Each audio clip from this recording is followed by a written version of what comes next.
Buyer beware, your worst nightmare will begin here. Some disturbing messages on a home in Torrance County as people try to sell their property right next door. But there's more to this story. Tonight, Target 7's John Cardinelli went out there and talked to people on both sides, and this comes down to an easement?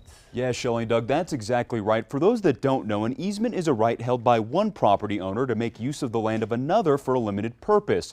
In the case we're talking about tonight, a right of passage from one area of the land to another. And the man who currently lives there is worried of sharing the land with someone new, so he's taken matters into his own hands.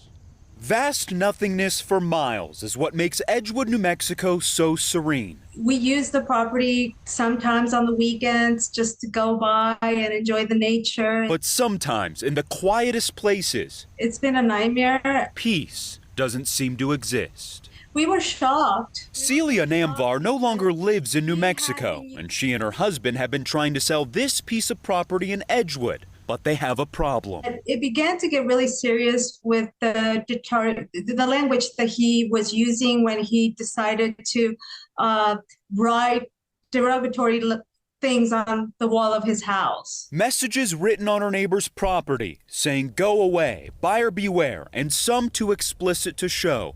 Celia says she never had a problem with the person next door. Now that we've received a lot of inquiries into people trying to buy it, he just got really angry and frustrated, and he started to deter the buyers. Celia thinks she knows why the messages have been displayed. I think he really wanted to purchase the property, but not at the price that we were asking. Target 7 went to the property in remote Torrance County. If anybody else put themselves in my shoes, they would understand. There, we met the man behind the messages. Because I was very, apprehensive about who might end up living back there, because in the past there have been a lot of problems with people and having a neighbor from hell. Jan Zacharias admits he wants to buy the property, but the price is too high, and he's offered to buy it at the price they originally bought it for.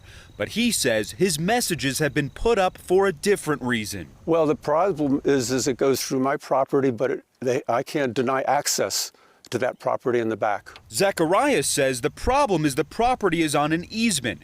With his property in the front, he is wary of having a new neighbor, as he says the easement comes within 15 feet of his home. I have to count on them to keep the gate closed for my horses.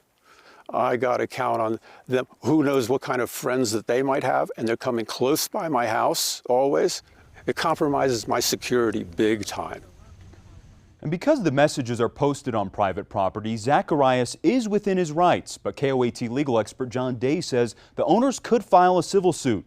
Celia says she is going to do that, but she would rather have Zacharias call her and figure it out together. For Target 7, I'm John Cardinelli.